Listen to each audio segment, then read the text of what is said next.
Good morning, everybody. Pastor Kristin here with devotions for Friday, October 23rd. You know, one of the fun things about this devotion time is that I can use part of it to take some time to explore a theme that's present in our text for the weekend, but that I'm not going to quite get to unpack in my sermon. So I want to do that today because there is this one verse. I'm going to be preaching on Psalm 46 this weekend. The basis for a mighty fortress is our God. And there's this one verse, verse 4, that pops in right after the psalmist has described this scene of chaos and destruction and fearful things happening all around. The psalmist says in verse 4, "There is a river whose streams make glad the city of God." Isn't that beautiful? There's a river whose streams make glad the city of God. Talking about the city of God being Jerusalem, of course, but what is this river? There isn't a river in Jerusalem, and there never has been. And so what is this river, and where does it come from? I had to do a little more digging into this, and it's fascinating. The ancients believed that there was a river underneath the city, that there were waters that collected there, and that someday, as part of God's redeeming of all creation, as part of the day of the Lord, that river would spring forth from underneath the city, and it would bring water and life not only to Jerusalem, but to the whole surrounding area. And that's part of what God's redemption and healing of all creation would look like, this river flowing from the holy city. There are other references to it as well. I want to share a couple of them with you. Joel chapter 3 verse 18 says, "In that day the mountains shall drip sweet wine, the hills shall flow with milk, and all the stream beds of Judah shall flow with water. A fountain shall come forth from the house of the Lord and water the Wadi Shittim." That's the Kidron Valley, we think, probably. So again, this image of this abundance of water flowing out from the holy city, blessing the land around it. Zechariah chapter 14, verse 8. "On that day, living waters shall flow out from Jerusalem, half of them to the eastern sea, and half of them to the western sea. It shall continue in summer as in winter." We're desert people. We know what happens to rivers around here, especially in the dry season. And so the idea that this river would continue to refresh the land in all seasons is really something.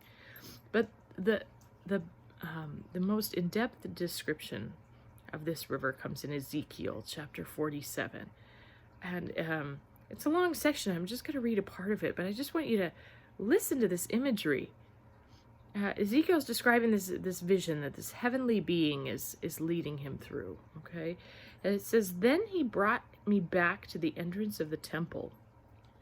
There, water was flowing from below the threshold of the temple toward the east, for the temple faced east.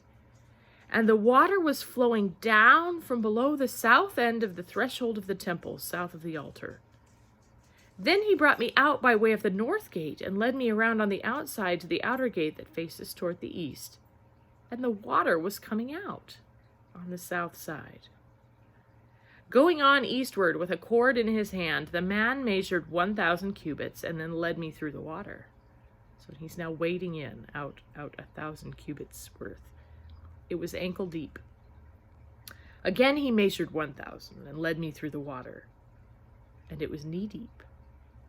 Again he measured 1,000 and led me through the water. It was up to the waist. And again he measured 1,000, and it was a river I could not cross, for the water had risen. It was deep enough to swim in a river that could not be crossed. He said to me, 'Mortal, have you seen this?' Then he led me along the bank of the river. As I came back, I saw on the bank of the river a great many trees on the one side and on the other. He said to me, 'This water flows toward the eastern region and goes down into the Arabah. And when it enters the sea of stagnant waters,'" the Dead Sea, right? You know this, "'the water will become fresh. Wherever the river goes, every living creature that swarms will live, and there will be many fish once these waters reach there. It will become fresh, and everything will live where the river goes. People will stand fishing beside the sea. It will be a place for the spreading of nets. Its fish will be of a great many kinds, like the fish of the great sea. On the banks, on both sides of the river, there will grow all kinds of trees for food. Their leaves will not wither, nor their fruit fail, but they will bear fresh fruit every month. Again, all the seasons, right? Because the water for them flows from the sanctuary. Their fruit will be for food, and their leaves for healing. And of course, you that have been in the Reformation or the Revelation class, Bible study with Bobby, you'll recognize some of the imagery there. It's similar to what's in Revelation chapter 22. The angel showed me the river of the water of life, bright as crystal, flowing from the throne of God and the Lamb through the middle of the street of the city. On either side of the river is the tree of life with its 12 kinds of fruit, producing its fruit each month. And the leaves of the tree are for the healing of the nations. So this idea that in all seasons, this river provides abundance, provides for the land, provides refreshment, so much so that even when it flows into the Dead Sea, it turns the Dead Sea into a place of life. Now, the river itself may be a myth, but then again, it's not, right? We have a fountain that flows in our own sanctuary, comes up from underneath, from places we can't see.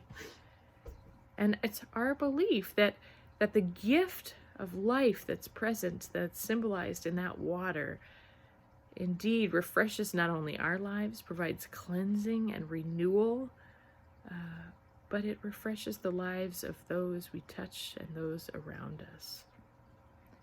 Think about that for a moment. Especially as we're not able to gather together in that place. Think about God's intention of blessing for the house of God, being a source of renewal and life for all the region around it. Think of the baptized as a river. Us, the baptized, as a river flowing out from the sanctuary of God and bringing life where there's deadness, bringing renewal and healing and hope, liberation in all seasons. And that's what we're talking about. I love these passages. I'm an Oregon kid. Almost all of my favorite memories have a river in the background. And so I hope as you think about the gifts of a river, think about the gifts of your own baptism and how they may be a blessing for you and for those around you and those you are in contact with during this time. And may you be blessed as you remember your baptism.